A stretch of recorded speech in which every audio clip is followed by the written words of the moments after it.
Un solitario helicóptero de Estados Unidos sobrevuela la capital de un país tomado por el rápido avance de una fuerza insurgente. En las calles reina el caos, mientras civiles atemorizados por las posibles represalias del nuevo gobierno que se impone, intenta desesperadamente abandonar el país en los últimos vuelos disponibles. El 17 de agosto de 2021 en Kabul, Afganistán. Por las imágenes podrían ser las mismas que las de hace 46 años. El 30 de abril de 1975, Saigón, hasta entonces la capital de Vietnam del Sur, caía ante la entrada de las fuerzas comunistas del norte, marcando el final de una intervención militar de Estados Unidos de casi 2 décadas en ese país asiático. Fue un momento humillante para el país más poderoso del mundo. La guerra en Vietnam se considera como la primera derrota militar de Estados Unidos y de la que todavía quedan secuelas físicas y emocionales. Ahora, muchos críticos del actual gobierno en Washington catalogan la caída de Kabul como el Saigón de Joe Biden.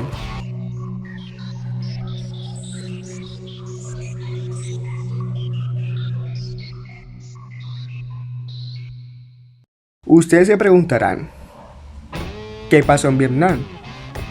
Estados Unidos se involucró en Vietnam en 1954, después de la también humillante derrota de las fuerzas imperiales de Francia que habían colonizado el territorio conocido como Indochina del siglo XIX. Vietnam quedó dividido en dos países, con Vietnam del Norte controlado por la ideología comunista bajo el liderazgo de Ho Chi Minh, cuya meta era la reunificación. El entonces presidente de Estados Unidos, Dwight Eisenhower, decidió intervenir apoyando a Vietnam del Sur, convencido de que si caía ante el comunismo, lo mismo pronto sucedería con los países vecinos, la llamada teoría del dominó. Aunque Eisenhower no desplegó tropas sobre el terreno, sí envió asesores y asistencia militar. El siguiente gobierno de John F. Kennedy se involucró más profundamente, designando más presupuesto y divisiones militares, y realizando operativos secretos. Pero no fue hasta 1965 que Estados Unidos entró formalmente en guerra bajo el liderazgo del presidente Lyndon Johnson, con una campaña de intensos bombardeos contra blancos norvietnamitas y una presencia de más de 500.000 soldados en su momento más alto. El conflicto siguió durante la presidencia de Richard Nixon, hasta que este poco a poco retiró casi todas las tropas de combate estadounidenses y negoció los acuerdos de paz de París en 1973. Los acuerdos contemplan la salida unilateral de Estados Unidos y un intercambio de prisioneros. Nixon había prometido proteger a Vietnam del Sur con bombardeos aéreos para que no fuera arrastrado por el norte, pero sus propios problemas con el escándalo de Watergate le impidieron hacerlo. Cuando General Ford tomó la rienda de la Casa Blanca en 1974, el balance de poder en Vietnam estaba claramente en favor del norte, que lanzó una ofensiva final que culminó con la caída de Saigón el 30 de abril de 1975. Escenas de caos se vieron en las calles, con multitudes abarrotadas frente a las instalaciones de la Embajada de Estados Unidos y en el aeropuerto de Saigón, buscando desesperadamente cómo salir del país, mientras que las victoriosas fuerzas comunistas ocupaban la capital. La guerra en Vietnam, en varios círculos, es considerada como objeto de vergüenza nacional para Estados Unidos, un largo conflicto que cobró la vida de 58.000 soldados estadounidenses y más de 2 millones de vietnamitas, costó miles de millones de dólares y sin embargo no logró los objetivos planteados. Una intervención diferente con un final parecido. La guerra de Estados Unidos en Afganistán duró 20 años, el conflicto bélico más largo en la historia estadounidense. Aunque la intervención en Vietnam duró más o menos lo mismo, esa guerra no fue oficial hasta 10 años después. En Afganistán ya no se luchaba contra el comunismo. El nuevo enemigo era declarado el terrorismo, fomentado principalmente por Al-Qaeda, con el beneplácito del talibán que controlaba el país asiático. Tras los ataques del 11 de septiembre de 2001, el presidente George Bush lanzó una contundente ofensiva aérea que pronto derrocó al gobierno talibán y desterró a Al-Qaeda de Afganistán. Pero después de esa victoria, el plan cambió y el foco fue la completa derrota militar del talibán y la reconstrucción de las instituciones del Estado afgano para evitar que volviera a ser base de extremistas.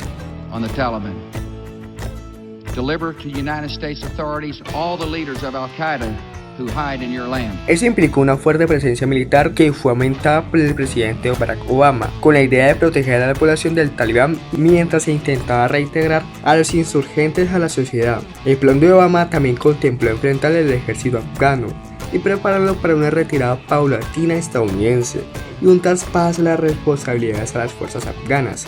La estrategia tuvo poco éxito, con un alto número de ataques talibanes contra civiles, policías y militares afganos mal preparados para resistir. Tras perder más de 2.400 soldados estadounidenses y franceses en el conflicto, con 60.000 civiles afganos heridos y el costo total de más de $1 billón estadounidenses, y el reconocimiento de que el Talibán era una fuerza arraigada a Afganistán, Estados Unidos firmó un acuerdo de paz con esa organización en febrero de 2020 en Doha. El compromiso del entonces presidente Donald Trump fue de retirar todas las tropas en un lapso de 14 meses, mientras que el Talibán aseguraría no permitir que Al-Qaeda u otros extremistas operaran en sus territorios y que ese grupo entraría en diálogo con el gobierno de Afganistán. ¿Se repite la historia? Ahora, con el nuevo ocupante de la Casa Blanca, Joe Biden, lleva poco más de 6 meses en el poder, la retirada del ejército estadounidense y sus aliados dejó un gobierno sin el apoyo para impedir la contundente retoma de la capital Kabul por las fuerzas del Talibán. Las escenas de caos que se vivieron hace 46 años en Saigón se repiten en Kabul. Miles de afganos han llegado al aeropuerto intentando salir. El Pentágono aseguró en un comunicado que sus fuerzas continúan en el control del aeropuerto. Se informa que los soldados estadounidenses que fueron enviados recientemente para ayudar a la evacuación de sus ciudadanos han disparado al aire para esparcir a las multitudes. El presidente Biden había asegurado que no se verían helicópteros evacuando personal de la embajada estadounidense, pero eso es lo que se ha visto, y el líder de la minoría republicana de la Cámara de Diputados, Steve Scalise, se apresuró a señalarlo. Este es el momento saigón del presidente Biden, y desafortunadamente fue muy predecible. No obstante, el secretario de Estado Antony Blinken trató de atenuar la imagen afirmando que esto no es Saigón, insistiendo en que la rápida retirada de tropas fue resultado del plazo de 1 de mayo, establecido por el acuerdo firmado por el gobierno de Trump en 2020. Blinken señaló que la alternativa hubiese sido una guerra a gran escala contra el Talibán, para evitar que se apoderaran de amplios territorios en el país. Por otra parte, Shahbaz Patel, directora del programa Asia-Pacífico del Centro de Análisis Chatham House en Londres, dice que la atención debería estar ahora con los civiles afganos y no con lo que políticamente lo puede representar una potencia extranjera. Lo que se necesita urgentemente ahora es asegurar la protección del pueblo afgano. Los estados deberían enfocar sus mentes en facilitar visas, dar seguridad a la gente, brindar la asistencia humanitaria en el país y buscar una resolución política pacífica, declaró un comunicado. Como podemos ver, esto de ser policía internacional no siempre le funciona a los Estados Unidos, un país que ya está cansado de las guerras interminables, donde en vez de invertir en infraestructura y educación, le dedican ese dinero al apoyo militar y el entrenamiento de tropas. No todos los países del mundo pueden ser política y socialmente estable, no todos son Panamá ni Corea del Sur.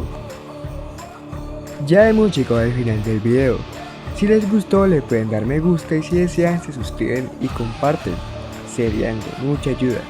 Comenten de qué tema quieren que trate el próximo video, que yo los tomaré en cuenta. Recuerden que me importan muchísimo sus comentarios. Les deseo buena suerte y adiós.